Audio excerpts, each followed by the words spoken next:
Thank you so much, parents, for joining the webinar, and thank you to everyone in our school network that shared this for us. So by way of introduction, I'm Harry, and this is Joe. We're co-founders of the Degree Gap. So we run an educational consultancy company, but also a tutoring company.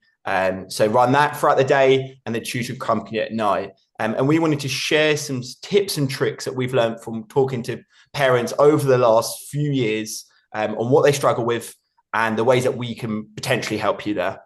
So yeah, let's just jump straight into it. If I just get the Safari up. So we will have a live chat throughout. You can ask questions, but we're also going to have a Zoom at the end where there'll be a link provided. You can join that and ask us any questions that you might have. So we aim to provide you as much knowledge on the course as possible today. But yeah, if you do have any questions, as Harry said, we're going to jump to another Zoom call at the end for a live question and answer. Amazing. That should be all set up now. So yeah, as it says here, the whole point of today is supporting parents throughout the GCSE period. We're going to bring a lot of our insights that we've gathered over the last few years after speaking to the parents and provide hopefully some really good solutions for you. So let's just jump straight into it. So how we got here. So both Joe and I went to the same school, same primary and secondary school. And what I would class as wouldn't be academic naturals. We performed very good at school, but it was really with the steady discipline and the right tutor that we managed to raise our performance much higher than we was expected. So for instance, in GCSEs, I was predicted good grades, but I managed to get 18 grades above what my target was. I then went on to do very competitive A-levels and get accepted into the London School of Economics for straight econ. And Joe went to a leading London university too. So after that, we both kind of separated from there, went like the traditional path. I went into finance, Joe went into recruitment, but we returned to education after both getting tutoring throughout school and realizing the impact that it made. So now we both tutor independently, but we support students across the whole board from year 7 to year 13 and also university applications. So we've grown that team to over 80 tutors and we're growing bigger and bigger every day. Absolutely. So a bit about what we do. So Harry's delved upon it already, but essentially our mission is to maximize educational potential and provide students with clear and structured support they deserve. When we were back in school, as Harry mentioned, we had tutoring, and we've been with tutors that are not as great, and then some tutors who are really, really good. And the difference is massive. And then obviously we've been tutors for many, many years as well, and supported many students in the way that all of our tutors do. Obviously, the way we work is personalised pairing. So every journey starts with a consultation call with the parent and the student. It tends to be myself. We then obviously tend to try and go beyond the grade. So pairing the students with the tutor that we think is the best fit, not only for the subject they're studying, but for all different other reasons as well. Our impact, so we have been award-winning GCSE and A-level specialists for 2 years running now, supporting hundreds of students currently on the platform, and Harry said that we're growing, which is amazing, and yeah, we look to bring on more and more tutors, support all different ranges of subjects, and yeah, support every student as best we can. Yeah, I would say one of the unique things about the Degree Gap is that we work directly with schools. So you can see me at the top here doing a talk in London, and maybe potentially some of the parents on this call might even recognize this hall in London. So yeah, we go beyond just tutoring and we do the educational consultancy side too. Exactly. Perfect. There you go. So regarding the common issues we hear, so as Harry mentioned as well, we do talk with parents day in, day out, and we have all different range of parents getting in contact with different needs.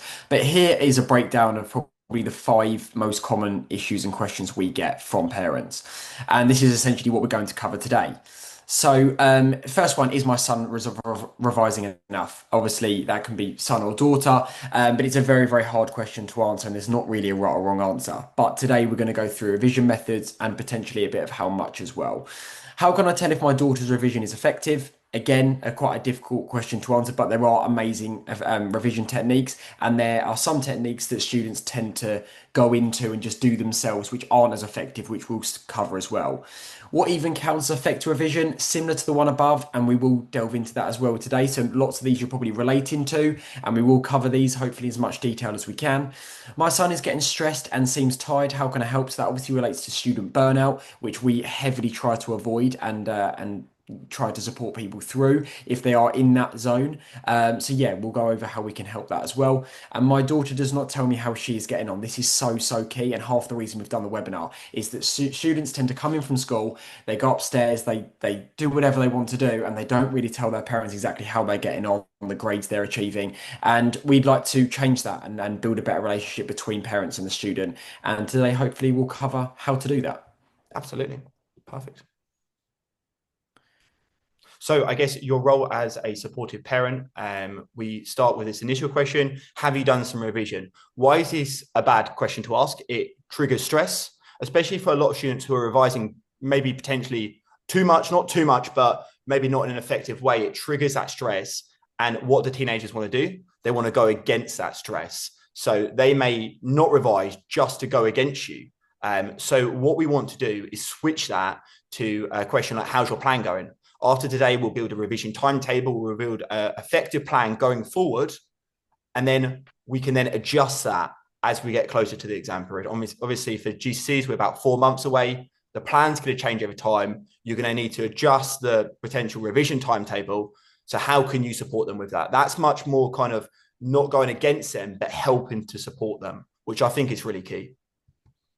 Yeah, exactly that. So, a few helpful tips just to start us off. So, the first one is about talking to a child and possibly their teachers determining if there's any issues. So, as we mentioned, obviously, likely probably not to tell you, especially in depth, of exactly what's going on at school, whether it's issues or whether it's what they need help with. So, when it comes to parents' evening, please do take the time and the effort to talk to the teachers, whether it's head of year, their specific subject teachers, to actually determine what you can do to help and what the problems are.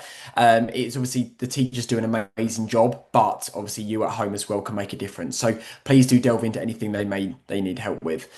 Give them room to focus. This is really key. So especially during exam season, technically it's already started. They're doing mocks. They're then going to have a break and then do their actual exams if they're in year 11. Other years differ, but please just give them room to focus. You know, we've been in that position. You've got a vast range of subjects to study. They don't want you constantly nagging them or giving them different things to do. Just let them be, let them get on with the effective revision that we're going to show you today. And please don't be pushy. And as Harry mentioned before about this, you know, things to ask, avoid giving them the have you done revision, move it over to let's create a plan to think about how you're going to revise. And third, randomly ask them revision questions throughout the day to consolidate knowledge. So it's quite good, you know, essentially you might be coming down for dinner in the evening. While you're having a talk just before you eat dinner or after dinner, just throw a couple of questions out there to what they've been up to, or even subject specific questions. So if you know, you might have a few biology, chemistry questions that you can just go over. Always look to consolidate knowledge and make it quite fun as well. If they don't know the answer, there's no pressure. They just know that, you know, you're always there to support them, and yeah, picking out pieces they might need to revise. So yeah. Perfect. Amazing. So I'm going to go through the specification because I think that this is a really good place to start. So in the UK, we've got broadly 3 different types of examples. So we've got AQA, EdXL, or OCR. And your child is probably taking one of the 3 for all the subjects they're taking. Okay. So what we want to do is we want to RAG rate the specification. What RAG stands for is red, amber, and green. Green is I've nailed this. I can answer exam questions on this. The content is great, is really easy now. I've mastered that. Orange is, okay, I understand it. I might have understood it in the class, but maybe I might struggle with them longer questions or just applying it to exam style questions. The red is, I really don't understand this. So what's the point in this?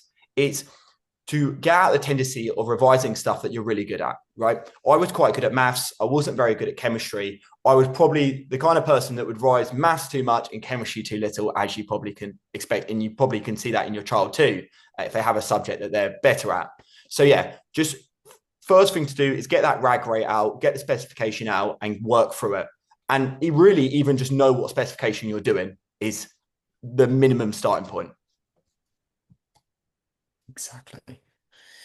So, as we mentioned, we're going to talk about some effective revision techniques, and this slide is probably one of the most important you're going to see today. So, students we see all the time are they what they do is tend to come home and they open a textbook and they just tend to read of the textbook and make some notes. These are passive recall methods, which we tell every single student and every parent that we meet to please try and move away from. So it's really easy to go home and just, as I say, open that textbook up, but we should be moving to active recall methods. So to quickly summarize this, passive recall methods include reading textbooks, highlighting notes, and summarizing. All quite effective techniques, but only if you want to hit that 10 to 20% on the Edgar Dale's kind of experience you can see on the right there, which is about reading and hearing things. So we want to reach the 7 to 90%, but and as best we can. So to do that, it's down to active recall methods, which obviously, as you can see on the right there, are about watching demonstrations, designing collaborative sessions, and all sorts of different things. But the main four ways we can do this is exam papers, flashcards, teaching others, and mind maps. So quickly breaking them down. Exam papers go without saying. It's about bringing up a past paper. It might be doing it to time and doing the whole thing. It might be doing singular questions. It's up to you. But exam papers are really key to actually test where you are at the moment and what grade you're working towards and what you don't know. Flashcards, they're in the top right-hand corner. Hopefully everyone knows what a flashcard is. You can use the Anki app for this or just make them yourself. One side you've got maybe a question or a fact and the other side has got the answer. They should be quick fire, and with Harry's RAG rate he mentioned before, you can quickly go through them and work out what you do and don't know, and can be used for all subjects. Teaching others, self-explanatory. We always say to everybody, you know a subject fully in detail when you can teach others. If you don't know as a parent biology very well, and your son or daughter can come down and teach you a particular topic in biology, and you then understand it, they know that topic fairly well. And then mind maps. So last of all, mind maps, fairly easy. You get a topic within chemistry, put it in the middle of the topic and arrow off every single thing you know about that topic. Go back to the textbook afterwards and then fill in the gaps and in another colour, and you'll realise as well what the gaps you're missing and what you should remember. So they're the four ways. I'm not saying to only fixate on the active recall methods. Try to combine them with the passive as well, and you will create that Edgar Dale's kind of experience. You'll replicate that and hopefully get up to the 70 to 90% of what you remember. Perfect. That's absolutely great. I will just add the exam papers. If you're going to pick one of them for the active recall, because students always ask, well, or to me or Joe, well, what's the most effective way? Exam past papers are the most effective way because you can get that exam technique and also get that content in there. So that's great. Absolutely. So developing on from that, you've obviously got the Pomodoro revision method, which is quite an interesting one. Not many people remember it this way, but it's quite easy to remember. So essentially, all you've got to do is pick a topic to revise. So pick a subject, narrow it down by picking a topic. Then set a 25-minute timer. When the timer rings, take a 5-minute break and then repeat the cycle 4 times, which is called a Pomodoro. Very effective and very good at helping you remember particular topics. So obviously, as you can see on the right there, it creates urgency so you don't procrastinate in the middle, you don't take breaks where you lose concentration and get distracted. It prevents burnout due to the breaks that you're having in the middle of the Pomodoros, and it improves memory because you're doing repeated focused chunks of revision. So really key. As I say, pick a topic, set a timer. When it rings, take a 5-minute break and repeat the cycle, and essentially that could be your revision for the evening done. Amazing. That's absolutely great. This is just one other that's actually got mentioned by a tutor who scored consistent A stars and consistent A levels at A star, which is very impressive. So he mentioned the idea of the Lightner method. So it's very similar to the Anki app that Joe mentioned, where you focus essentially on the topics that you struggle with. So what you do here is you build 3 piles or boxes in this case. I like the boxes ideas. And what you do is you create flashcards, you work through them flashcards. If you don't understand it, that will go in the hard pile. Sometimes I get it medium, and if I really get it every time, I put in the easy. And then you go through the hard box more often than the easy box. So what does that do? That makes you focus again, going back to that idea of on the stuff that you don't understand, because it's so easy to just focus on that easy stuff. Oh, I've done so much revision today, I've done 3 hours. You just focus on easy stuff. You haven't made that that jump. And then you get to the exam and don't score as well as you want, because it's going to cover all the subjects, not just the ones that you want. Exactly. So let's go on to a little bit about accountability. So essentially, a to-do list or a revision plan is very, very important. So a little bit of a data insight around this. Studies have found that spacing revision over several days improves long-term retention by 60% compared to cramming, which goes without saying. As we put there, even 20 minutes a day adds up far more than cramming 8 hours in one go. If you're sitting there currently right now as a parent or a student and you have exams this summer, you may think you may not need to start until March, April time before the exams. It's really key that you do start as soon as possible. This is where parents can really support students. You have to support them with this revision timetable and help them to stick to it. So we've got an example on the right there, but obviously that's just a very brief example. We can send you one of these. We've made one that's quite simplistic, but does have some tips on it as well that we can send you afterwards. But yeah, as I've said, so this is really, really important. The key things with a revision timetable is three parts. So you've got to color code them into, like Harry mentioned, the RAG rate. So color code them into easy topics, hard and medium. The second one is to definitely include breaks in there, whether that may be a hobby, football, netball, arts and crafts, something like that. Include your breaks in there so to avoid burnout. And the third part is to make sure you put the topic specific on there. So if you don't just put biology, then the topic, and then the type of revision as well. So it might be biology, cells and something else, and then underneath flashcards or past paper. Make it really specific, and then you get home, you don't spend any time at all thinking about what exactly I've got to do. You know it's all there, and you can get it done easily and Yeah, effectively. that's such a good point because you spend 15 minutes just working out exactly what you want to do. So in this method, you can cut that period out. So that's absolutely great. Okay, the next one is using the mark scheme. I don't feel like students at GCSE level use the mark scheme enough. So examiners are in that mark scheme are telling you exactly for stuff like geography, for history, for English, exactly how to answer that question. You also added to this, you have an examiner's report that will get sent out, which will tell you for every year what students struggled with and what a perfect answer looks like.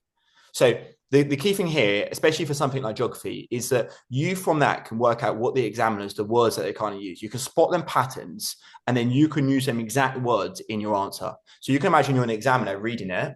If you literally use exact same words from the mark scheme, they can't doubt you. You're going to get full marks. But if you start using language off the mark scheme, then it might be a question on it. We don't want to go through questions. We want to be certain. So I think that a tutor summarizes so well, really well, actually. Examiners reward the same keywords again and again, learn their language, and you'll earn their marks. I think that's so key. So just looking back at their mark schemes, we spoke about past papers being so key, but when you do them, don't just skim through them. Really take your time and look through that mark scheme, especially for them qualitative subjects.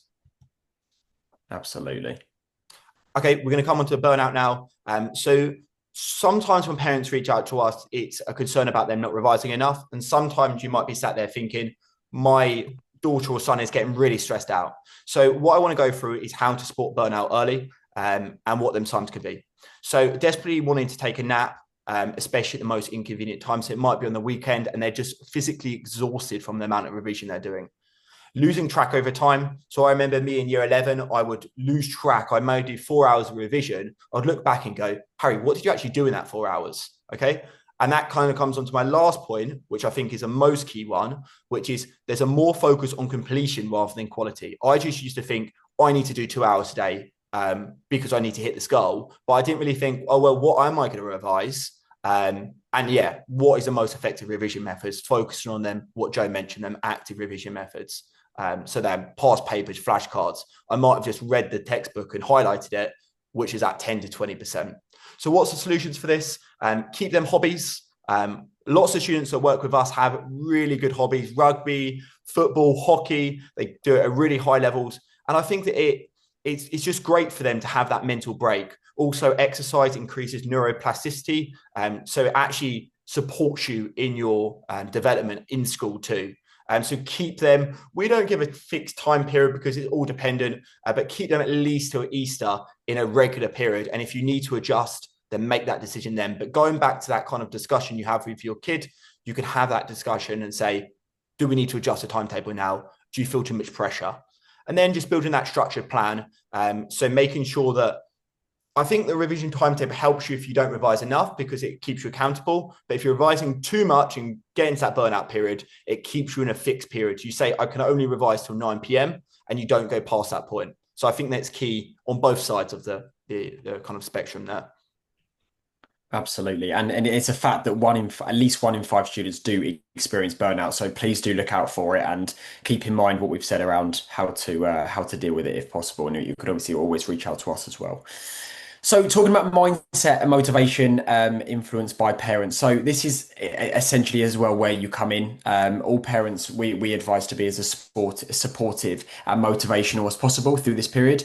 So, as you can see there, students who view ability as developable are 47% more likely to improve their grades. It's all about having a growth mindset, using the mocks, using what you're doing in class. If you don't understand something, then it should be a case of wanting to learn it and develop upon it as opposed to thinking, I'm not going to deal with that. I don't want to deal with it, and therefore move on from it and move on to the easy things. So students usually say when topics feel hard, they assume they're bad at it. But those with a growth mindset interpret difficulty as a signal that they're stretching themselves and learning, which is really, really key as well in this period. So, when parents come into it, is to be specific when praising effort and strategy. So something like "I'm proud of how you've organised your notes," instead of something like "You're so clever." "You're so clever" might sound like a nice little comment there for your child, but essentially it could be more specific. Yeah, it can allow them to take the praise on, and it allows them to essentially do more of exactly what you're praising instead of just "you're so clever." So yeah, please do be as motivational as possible, and yeah, support their mindset as best you can. Perfect. And then digital discipline. I'm sure everybody has is currently dealing with this about phones, technology, Xbox, PS4, iPads. Everything comes into play here. So essentially, students actually check their phone 80 times per day on average. And you think that if your son or daughter isn't checking their phone at school, then that 80 times a day probably comes in the morning and potentially the evening at most. So essentially, we're trying to move away from that. Look, the technology will create distractions. I think that goes without saying. But if you can reduce phone notifications during study, exam in performance might increase by 6.4%. The average notification breaks focus for 23 minutes even if the student doesn't open the phone, which is an unbelievable stat, to be honest. As well as that, when you are studying, so obviously our biggest advice when you are studying is to leave the phone to the side, but potentially even in another room. Obviously, we don't want them to be completely closed off. If they're working with friends or things like, or anything like that, then obviously want them to have it there. There are great online things that can help. But when it comes to just pure distractions like social media, it doesn't help at all.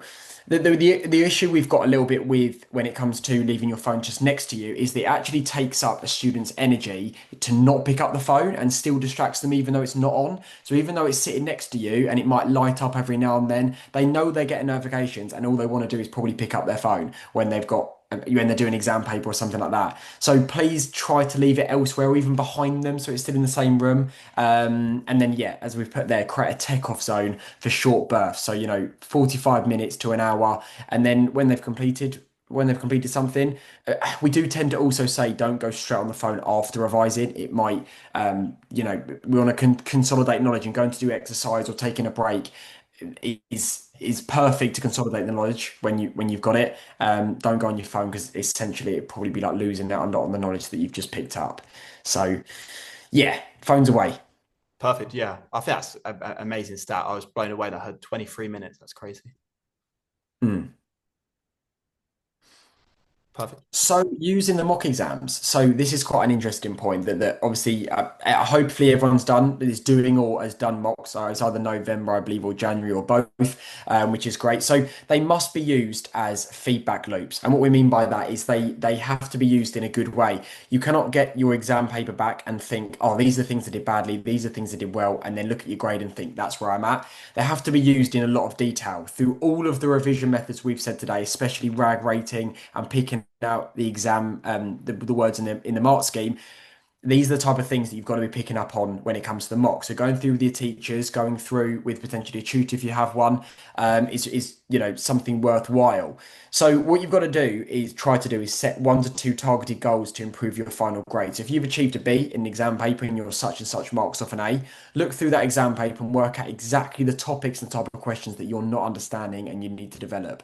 They're the exact type of things. So it's easy to just look at a mock paper, look at the grade. but you're not taking anything from it. If you look at the exact parts to it and break it down where you are failing, it might be maths, for example, is a classic case of the end of the paper. You have a look at the end of the paper and think, look at the types of questions that come up. If you can complete a few of them next time, your grade is going to increase. It's as simple as that. So after mocks, ask yourself, what's one thing I worked on, that worked, and what's one thing that would change for the next time? So it reframes failure as data. We're not saying everyone here is failing, and we're not saying that everyone's achieving A stars. I'm sure you're somewhere in between, but use mocks to your advantage. Yeah, definitely. I will just add to this for the schools that are listening that we did actually make a mock feedback checklist. So if you'd like that, I think we distribute it to a lot of our network, but if you'd like that or some of the parents, then please just reach out to us and we can provide that. It's really useful, I think, for the point that Joe's mentioned about them feedback loops. Okay, now we're going to go on to the transition to A levels. Some people in the call might not be doing A levels. There's lots of different paths of GCSEs, apprenticeships, college, work, or A levels, but a lot of people will be taking A levels. So I just wanted to mention this point, which I think is really important. So A levels reward curiosity. What I generally find is I teach economics, and what I generally find is that students struggle because the A level economics requires you to get that A or A star. It requires you to take on a lot of extra reading. So I can only speak for economics, but you can start reading the Financial Times, you can start reading The Economist, The Independent, start building some real life knowledge around how the world works and how monetary policy works in Brazil compared to UK or whatever it might be. But it really differentiates you, especially for A levels, but also for GCSE in stuff like English and knowing the context of books, knowing the context of the poems. Great stuff. That's A star knowledge. So yeah, just a quick point on that. But yeah, especially for A levels, focusing on these kind of news reports and stuff like that, really important. It can actually also really quickly on that point, it can actually really help you to also develop like you not only develop your knowledge within, but help you understand things. So if you don't understand something like just like physics and maths and sciences, if you don't understand one part of the specification or within the textbooks, look, reading around the subjects can help develop that. You might not use it in the exam, you might not need to, but it can help you develop it. And then once it clicks, you're then obviously hopefully going to understand it and remember it. Yeah, absolutely. And as the degree gap says, it's kind of that transition to getting a degree. And I feel like a really big part of that is that independent learning. So once you get to university, there's this next step where people struggle again because you're left to your own devices. You're given these really open-ended questions, and you've got to go and use these sources, which people struggle with because they're still stuck with that GCSE mindset of I don't need to do outside reading. Exactly. So I guess the last point that I would mention is just aligning tutoring with school learning. So I know that a lot of people in this call will be getting tutoring. I think the statistic is around just under 50% of students in London are getting tutoring. We are a tutoring company, so we've done this for a very long time.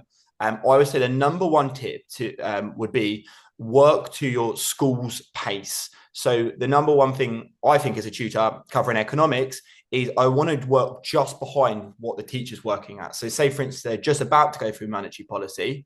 I want to be 1 week behind them. So that in that way, I can reinforce their learning. I don't want to be introducing a new topic because that's the role of the school to do generally. And it's my job to reinforce that learning. So this is an example of an economics plan that I got sent, which was really good. It got this for EdXL. So it's 4 themes, micro, you've got all the different themes there to vertically down, and you've got the whole time period top. That is the best example I got. So if you are going to get tutoring, I would see if you can get from your teacher or the head of year some kind of plan of what the teacher's working through. I think that'd be really effective, and it makes the tutoring that little bit more effective for the tutor too. Yeah, so, yeah, I think that's our last point. But yeah, we did use a lot of comments from our amazing tutors, our team of 80 tutors that's growing so quickly. So they added so many points. I mean, they got full A stars and A levels at A stars. So who better to ask than them? Our contact details are to the side if you would like to reach out to us. These are the consultation calls. So you can either book with Joe or book with me. We thought we'd leave them both open because the slots might get booked up quite quickly. But we are going to have a Zoom Q&A at the end. But yeah, I guess before that, we're going to jump into our special guest. So I've Just invited. a really quick point, just quite we're quite there. If you're thinking about booking a meeting with either of us, just quickly, what that would involve is essentially we would just have a one-to-one call. We'd meet your son or daughter as well, hopefully, and then go through exactly what your needs are. It might not even be a case of needing tutoring at the moment. It might just be some general advice. We're happy to speak to any of you about any questions you may have. Yeah, and give you any recommendations that we can yeah possibly think about. So yeah, please do Okay. book a meeting with us free of Yeah, charge. perfect. I will just say that this will be at the end too. After our special guest comes on, we'll have this. We'll do a quick conversation about this, and we'll leave this up for you, and then the Zoom Q&A. But yeah, I'd like to introduce our special guest for today, Matt. So Matt runs My GCSE Maths. He's a GCSE specialist, GCSE Maths specialist. He's a TikTok superstar. So he's got 20 million views over all of his social medias and 100,000 followers. He's going to provide some amazing GCSE math strategies. It is one of the two most important subjects, as you can imagine. And maths is so important because a lot of the A-level subjects need you to have maths to a certain level. So yeah, definitely going to have some great advice there. So I'm going to jump straight into that now. And we'll see you after it and talk a little bit more about this. Perfect. Thank you very much. And yeah, pass on to Matt. See you on the Q&A. See you later. Bye.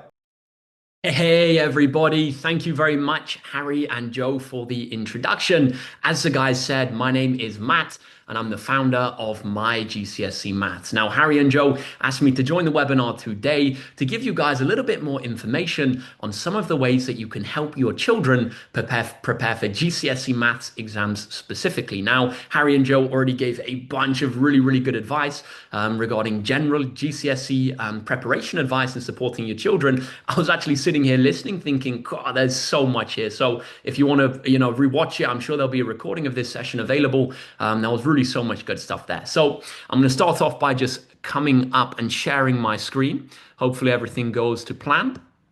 There we go. Fantastic. So, like I say, welcome everybody. My name is Matt, and I'm going to speak to you a little bit about the best ways that you can support your children in their GCSE Maths exam preparation journey. So, first of all, a little bit of basic information about me. So, I tutored GCSE Maths for 7 years, and then actually started tutoring maths on social media, or teaching maths on social media, back in January of 2023.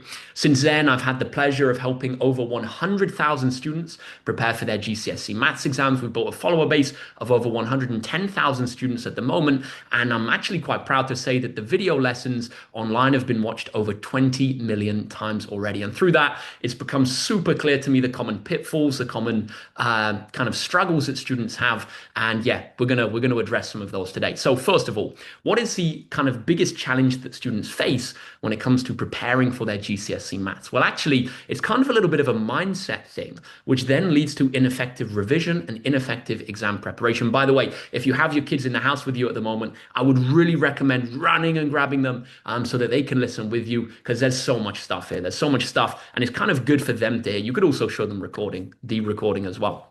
So what's this kind of mindset challenge that students face? A lot of people hear that past papers are the best way to revise, and that is 100% true. In my opinion, and the opinion of many leading educators, including Harry and Joe, actually, past papers are the key. However, they're not all that students need to do and that your children need to do when preparing for exams. So what's the catch? Well, a lot of students think that as soon as they finish the content in school and they start doing those past papers, they should be picking up the marks. But what quite often happens is students finish covering this course content in school, go straight into past papers, and then really struggle to pick up the marks and don't get the grades that they're expecting. Loads of students are going through mocks right now. I know a lot of your children will be going through mocks. And it's something that we see a lot. We go straight from understanding the content in school or with tutors into past papers and past paper style practice, and students just don't pick up the marks that they deserve. Now, why is this? This is two things. Well, the first one is down here at the bottom. In reality, exam questions require new skills which are not learned when covering the content. So that's one of them. And that is what we're going to use past papers to address. But what is the other one? The other one is that there's a crucial memorization piece, which is often missing between learning the content and understanding the content and trying to develop those problem solving skills. Because the harsh reality is that even when you finish going through the content in school, quite often you don't actually have the content and all of the syllabus and all of the content or enough content fresh in the front of your mind to be able to apply to these problem solving situations. So, the thing to try to help your students with, and your children, I should say, students if you're a school teacher watching, and obviously your children if you're a parent listening, is developing the right approach and the right understanding, kind of the right framework to approach GCSE maths exam preparation through. We still have roughly 4 months until the first exam and about 5 months until we're finished with the whole thing. So this is really crunch time, but it is true that we also have enough time to make a huge, huge difference if we take the right approach. So, what is the right approach? Well, step number one, we want to understand the content. Now, this is what you're going to do in school, or what your children are going to do in school. But then outside of school, they can also work on by watching videos online. There are some fantastic videos online. I have a bunch of videos, over 1,000 videos. There's also some other fantastic creators. There's First Class Maths. There's the GCSE maths tutor on YouTube. It's not going to be quite as good, to be honest, as working with a school teacher or working with a private tutor, just because you don't have that one-to-one interaction, but still you can make huge progress with your understanding. The second thing then is memorizing the key information. And this is the crucial step which so many students miss, but also so many teachers, to be honest, don't appreciate. You really do need that point in the middle where you memorize the key information. Because without doing this, basically you try to go from understanding to problem solving without having made sure that all of that information is fresh in your mind. And that's why this memorization step is so crucial. What's the best way to memorize? Harry and Joe already mentioned it. Active recall. I'm not going to go through and explain it again, but in the context of GCSE maths, what does this look like? This looks like A, practicing with actual questions, but B, actually recalling the content using kind of a question and answer approach. And actually, the Degree Gap, Harry and Joe and I have partnered up to make a couple of really good resources specifically for this webinar. And the first one is actually kind of an active recall cheat sheet that you can use with your children. So I'm just going to come over to my other slide, hopefully, and there we go. You can see the resource here. The resource, I'm pretty sure somebody's going to drop it in the chat right about now. It's going to be a link to this document, and this is basically a sheet which you can print out. The first A4 side here is for foundation content, and the second side here is for higher content. And for higher students, you're going to need the formulas on the first page and also the second page, and the key facts on the first page and also the second page. But really, what is this? This is a set of questions which you parents can ask your children, and the corresponding answers, which ideally they are going to come back to you with. And what I would recommend doing, I'm trying to zoom in, there we go. What I would recommend doing is repeating this at regular intervals, and you can get through this whole thing in literally less than half an hour. I know it's kind of a thing. I know lots of parents, when they try to support their children with GCSE maths, run into the kind of challenge that, I know this happened to me all those many moons ago when I did my exams, that my parents didn't know the content, because I mean, some of you would have done GCSE maths for a very long time. Some of you more recently. Some of you would have called it O levels back in the day. But yeah, you won't know the content yourself. And that's why when Harry and I were brainstorming this parent quiz sheet, we made sure that all of the questions and all of the answers were written in a way where you as parents didn't actually need to have any of the maths knowledge required to understand what's going on. You can literally read the question exactly as it's worded there in the left-hand column, and your child hopefully will come back with exactly what is in the right-hand column, so you will know if they're right or not. So we're very careful to word these in the right way to kind of make it a quick and easy and simple active recall exercise that you guys can do with your children.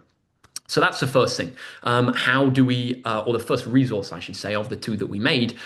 So yeah, that one is for memorizing the content. It's based on those golden principles of active recall that Harry and Joe mentioned. Now, the third step, the final step, my favorite step, a lot of people's favorite step, past papers, past papers, past papers. I cannot emphasize this enough. Problem solving is a specific skill which is separate to understanding just the math content itself, and it's also completely separate to this memorization process. You need the first two in order to do the third one. but it's a separate skill, it's a separate process. And this is where we see GCSE grades actually shoot up, is when students start revising using these past papers. Now, what is the best way to go through a past paper? You want to complete the paper, you want to mark the paper, and then you want to identify a couple of topics based on your findings, which you want to review and go through and kind of re-go through that understanding and memorization process with those topics. Now, the challenge when it comes to past papers, honestly, is that the process is really hard to track and monitor, and it's really hard to see if your child is actually kind of doing the past papers properly or watching videos on them. There's many different kind of challenges when it comes to revising with past papers. Even just the sheer process of managing, 20, 30, 40 past papers. And this is why the Degree Gap, Harry and Joe and I have teamed up to make this other resource. Now, guys, the first resource was good. This is really helpful. This is really good. But this second one is dear to my heart because it took us so long to make. I mean, Harry and I have literally been sitting for like at least, I think we've probably put at least over 20 hours into making this, a good few days, backing and forthing and brainstorming. What features do we want? What don't we want? What's going to help? How are we going to make this super usable? And this is the finished product that we have for you. So what is this? Again, this is a free resource, free handout. There should be a link going in the chat now. It's going to be easy to save and to use and all of that stuff. So we've basically built a past paper tracker, which is going to allow you as parents to have a really clear insight and understanding into how your child is getting on. And it's also going to gamify the process a little bit for them as well. So how does it work? Basically, what we've done is we've got all of the past papers down this left-hand column. We have the year of the papers, and then we have paper 1, 2, and 3, and then the total score. So each year there's 3 papers, and then the grade is determined by the overall mark. And what we can see basically is that to use this, all that you have to do is to input the mark that you got in a given paper, and then it's going to tell you the percentage, and it's also going to tell you the grade. So what we've gone and done is we've gone and kind of done all these formulas and stuff to input the grade boundaries for every single paper, and also along the bottom here you can see for every single exam board. So you want to make sure that if you're doing Edexcel Higher, you use this one. Edexcel Foundation, you use this one. They all look the same. AQA Higher, you use this one here, and AQA Foundation, this one down here. And what it does is it tells you, based on your mark, like I say, what percentage you got, and then what grade you got in that paper, and then you can input the date completed and 2 specific topics based on marking the paper for you to revise or for your child to revise. And what we see is that over here, we have our grades over time, and we have our percentages over time, and we also have the proportion of papers completed. And what this does is it turns GCSE maths exam preparation from kind of a really confusing and overwhelming process into something which is actually really straightforward and, to be honest, quite predictable.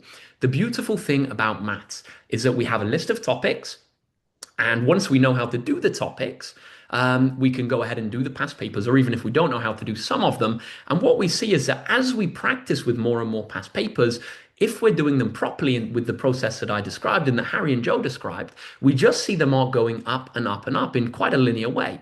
So just to show you, for example, if we were going to input another score so you can see how it affects the graphs on the right-hand side here. Let's say for November 2022, paper 1, we wanted to input a mark that we did the paper. We could say, for example, in this paper, maybe we get 40 marks, and we hit enter, and the spreadsheet is going to go ahead and say that that was 50% because the marks are out of 80, and that we got a grade 6 for that based on the grade boundaries for that particular paper. And then we can go ahead and input the dates, and we can see that I've kind of done them in a nice date order over here just to make things simple. But if we go down, I'm going to change this January 1st. I'm going to click on it. Then I'm going to come over and I'm going to say, okay, let's pretend this was March the 15th. And we're going to see the grade go over there in the grades over time and also in the percentages over time. Now, this kind of gamifies the process with your child. And if you want to really support them with their maths revision, the best thing you can do is to use this spreadsheet with them and say, look, this is kind of how it works. We're going to do the papers. We're going to mark them. Or you're going to do the papers, you're going to mark them. And then we're going to hopefully see if we follow the process properly, our grades kind of go up and up in a relatively linear fashion. So we're going to hopefully go from maybe 20 marks in the first one to 22 in the next one to 24 in the next one. And before you know it, the grades are just going to kind of jump up in the way that we can see in this graph over here. So that is how to use this second resource. If you have any questions about it, let us know in the chat and somebody will definitely get back to you. And like I say, to find the papers, all that you're going to have to do is come over here and we've hyperlinked all of these. So for example, if you go over here, it's going to redirect you and it's going to take you a link to my website, mygcsemaths.com, which has a bunch of free resources. But specifically here, we have the 2024 June Paper 1 Edexcel Higher Tier paper and also mark scheme. So you could click on that and that's going to open up the paper. So yeah, that's how you can access them. Now, I'm going to come back over to the slides and I'm going to say, guys, that is pretty much everything from me. So to summarize what I've said, I know I've been going quickly. What's the right approach to help your child prepare for GCSE maths exams? Well, the first thing we want to do is we want to get them thinking about it with the right approach. Let's understand the content, then let's memorize the key information, then let's develop those problem-solving skills. To understand the content, the absolute best thing you can do, to be honest, is work with a one-to-one tutor. There's nothing which beats that realistically because the tutor can explain your child's, specific challenges. But equally, videos are fantastic. And also, I run live streams on a weekly basis on mygcsemaths.com. That could help as well as an alternative. But yeah, videos, tutors, live streams, whatever it might be. Next, memorize the key information. The best way to do this, active recall, active recall, active recall. You can use that sheet that Harry and Joe and I have made to know the right questions to ask your children. But then you can also get them or encourage them to be answering other questions. And then finally, developing those problem-solving skills by completing past papers in a systematic process where we complete the paper, we mark the paper, we identify 2 topics that we want to re-understand and relearn. And by filling in that sheet, I'm going to go back to it. It's been a pride and joy for the past, probably week we've been working on this to get this together. So yeah, absolutely use this tracker because it's going to make the whole process so much easier to understand. And Harry was so keen to kind of work together and make a really fantastic resource for people who joined the webinar this evening. And we thought, okay, what can we create for them that's going to actually really change the game? Because there's so much stuff out there. And we kind of arrived on that past paper tracker. So like I say, don't underestimate the power of that as a tool to help your children. And yeah, guys, that's everything from me. It's been a pleasure speaking with you this evening. If you have any questions, put them in the chat and we'll be able to get back to you. It's been a pleasure. I'm going to pass you back over to Harry and Joe now. Guys, bye for now. Good luck with everything. See you.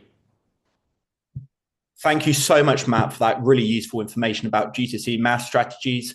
We have spent such a long time, especially making that past paper tracker, which is really useful, especially at this point when you're going to start looking at past papers, tracking them accurately and seeing that graph go up over time is really useful. For the parents that are listening, that higher and foundation sheet is really useful for to look through the formulas and get that content down that Matt mentioned.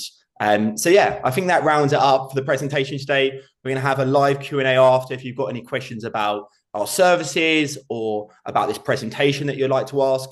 But I'm just going to go back to the screen. If you'd like to book a consultation call with either myself or Joe, we'd be more than happy to kind of provide you any services and any support that you might need in this tense period leading up to the GCSE exams. We've also got our contact details there. And yeah, just rounding it up, thank you so much for joining and thank you to all the schools that did support us with this.